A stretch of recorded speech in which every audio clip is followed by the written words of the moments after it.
The first thing that broke her composure wasn't the noise of the cafe or the clatter of cups, but the sudden stillness inside her chest, the kind that comes right before something in you cracks open. Margaret Hayes, who had negotiated million-dollar mergers without blinking, sat frozen at a corner table in a small cafe in Ohio, her fingers tightening around a porcelain cup as she watched a stranger's hands move through the air with a tenderness she had not seen in years. Her daughter sat beside her, small shoulders slightly hunched, eyes wide and alert, and for a brief, terrifying moment Margaret felt as though the world had leaned in to test her. What if this were you watching someone reach your child in a way you never could? Would you feel gratitude first or shame? Margaret had not planned to be here. Cafes were inefficient, loud, and unpredictable, but this was the only place her 10-year-old daughter, Ruth, had nodded to when asked where she wanted to go. Ruth had been silent since she was 4, ever since a night Margaret still couldn't revisit without feeling the weight of her own absence. Therapy rooms, specialists, private schools, all paid for with money Margaret earned by never being home, had failed to unlock her child's voice. Ruth spoke with her eyes, her posture, her hands clutched tightly around a purple backpack, and Margaret had learned to interpret just enough to survive. Love existed between them, but it was strained, brittle, stretched thin by years of missed dinners and boardroom lights.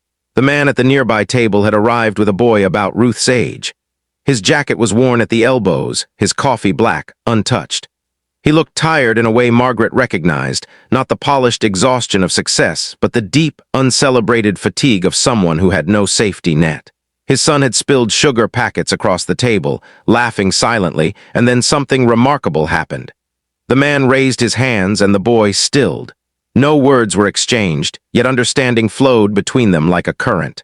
Ruth noticed immediately. Her spine straightened. Her gaze locked onto the movement. Margaret saw her daughter lean forward, the world narrowing to those hands.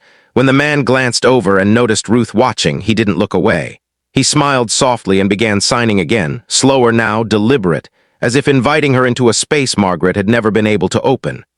Ruth's hands lifted, hesitant at first, then answered back, clumsy but earnest. Margaret's breath caught painfully in her throat. No teacher, no doctor, no expensive device had ever drawn that response from her child. And here it was, happening between two strangers over chipped mugs and linoleum floors. If you were sitting there, watching your child come alive for someone else, would you interrupt? Or would you let the moment take what it needed from you? Margaret's life had been built on control. She had grown up in a cramped house in Indiana, daughter of a church janitor, vowing she would never depend on anyone. Success had been her shield, her proof that sacrifice was worth it. But Ruth had paid the price. The night Ruth stopped speaking, Margaret had been in Chicago closing a deal. She had arrived home to silence and never truly learned how to sit with it. Seeing Ruth now, communicating with ease she had never known, something inside Margaret collapsed. This wasn't about failure as a mother in some abstract sense. It was about all the moments she chose ambition over presence, believing love could be deferred. The man eventually stood to leave, his son already tugging at his sleeve.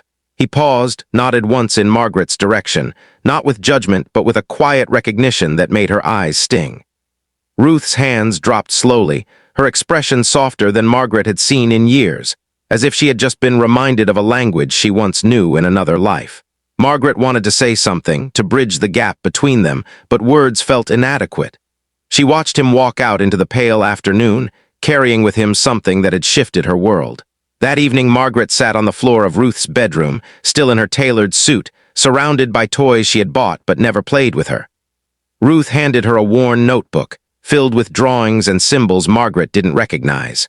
At the back were attempts at sign language, copied from videos Ruth had watched alone. Margaret's chest ached with a regret so sharp it felt like grief. She realized that her daughter had been reaching out for years, and she had been too busy to notice the shape of her hands. Change did not come as a grand gesture.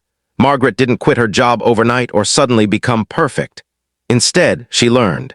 She canceled meetings, sat in community classes, struggled through the awkwardness of moving her own hands in unfamiliar ways. Ruth watched her closely, cautious but hopeful. Progress was slow, painful at times, filled with frustration and small victories that no one else would ever applaud. But something fundamental shifted between them. Silence stopped being a wall and became a shared space. Months later, Margaret would think back to that cafe often. She never saw the man again, never learned his name, but his presence lingered like a blessing she hadn't known she needed. He had given her a mirror, one that showed both what she had lost and what she could still save. Ruth's laughter, still soundless, filled their home now, carried in expressions and movement and connection. Margaret understood, finally, that love was not proven by provision alone, but by the willingness to be changed. Before the story ends, take a moment and tell us in the comments what part of this journey stayed with you the most, or what choice you think you would have made in that cafe. And if this story truly touched your heart, reminded you of kindness, regret, or second chances, please consider liking, commenting, sharing, and subscribing, so more stories like this can reach the people who need them most.